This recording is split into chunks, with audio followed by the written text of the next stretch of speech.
Je suis le chemin, la vérité et la vie. Et si les textes de ce jour nous apprenaient à faire nôtre l'espérance, belle vertu, difficile à mettre en œuvre. Je pars vous préparer une place, dit Jésus. Vous m'avez entendu dire que la maison de mon Père est grande, et je vous promets que vous aurez chacun une place. Chez mon Père, je suis chez moi, je le vois comme je vous vois. Je suis heureux de sa joie, et lui se plaît à me savoir heureux. Eh bien, c'est pareil pour vous. Vous verrez le Père comme moi, je vous vois. En quelques phrases, Jésus nous donne une réponse claire à ce que sera la vie près de Dieu, son Père. Nous pouvons entendre ici la parole de la bienheureuse Élisabeth de la Trinité qui disait « Nous serons attendus comme des enfants bien-aimés qui retournent au foyer après un temps d'exil. » Le jeudi saint, les apôtres ont écouté avec attention le Christ parlant de son prochain départ. Mais Thomas, le sceptique professionnel, n'est pas pleinement satisfait. Et il interroge Jésus. « D'accord, tu pars dans la maison de ton Père, mais pour moi ce n'est pas très clair. Tu pourrais nous donner quelques précisions ?» Et lentement, avec netteté, Jésus énonce « Je suis le chemin, la vérité, la vie », laissant Thomas encore plus abasourdi. « Je peux, nous dit le Christ, vous donner le moyen de parvenir à Dieu. Moi seul connais la direction parce que je suis le Fils.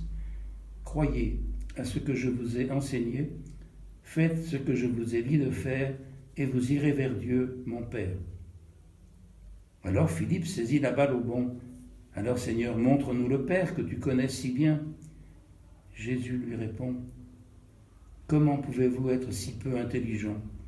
Vous n'avez donc pas encore compris que qui me voit, voit aussi le Père? » Il faut bien avouer qu'il y a là quelque chose de difficile à comprendre, non? Et Jésus précise simplement, « Je suis dans le Père, et le Père est en moi. Voilà pourquoi qui me voit, voit aussi le Père. » Il aurait pu dire, comme le dira si bien saint Paul dans son épître aux Colossiens, « Il est l'image du Dieu invisible. » Alors, merci Thomas, merci Philippe, de nous faire comprendre que les précisions de Jésus sont essentielles pour les chrétiens de tous les temps, de tous les lieux. Le christianisme, plus qu'une doctrine, est une personne, la personne même de Jésus, a écrit Maurice Zindel. Alors inutile de passer par une autre voie d'accès à Dieu que de passer par le Christ. Il est le passage obligé. Ce n'est pas sans raison que l'Église termine toutes ses oraisons par « Nous te le demandons par Jésus le Christ, notre Seigneur ». Le Christ est ainsi la plus fidèle image de Dieu. Nous le croyons, Dieu, par Jésus, se révèle au monde. Ce que fait le Christ, c'est ce que fait Dieu. Il ne fait rien d'autre dans sa vie sur terre que ce qu'il a vu le Père faire. Nous pensons que Dieu est puissant et dominateur. Regardons alors à nouveau Jésus attaché à la croix. Dieu, lui aussi, peut être vulnérable. Nous pensons que Dieu est riche. Regardons Jésus qui n'a même pas une pierre où reposer sa tête. Dieu est pauvre, volontairement pauvre. Nous pensons que Dieu sera un juge impitoyable. Regardons Jésus avec le bon larron sur la croix. Dieu est toute miséricorde. Retenons par ailleurs que celui qui voit le Christ voit le Père, qui voit l'Église voit le Christ, et qui voit un chrétien voit, ou devrait voir, une pierre vivante de l'Église du Christ. Mais seulement, bien sûr, dans le cas où cette Église et ce chrétien vivent sereins et joyeux, dans une foi sans borne en Jésus-Christ. Qu'importent les nuages, et ils sont nombreux en notre temps. Le soleil peut sembler caché, mais il n'est pas supprimé.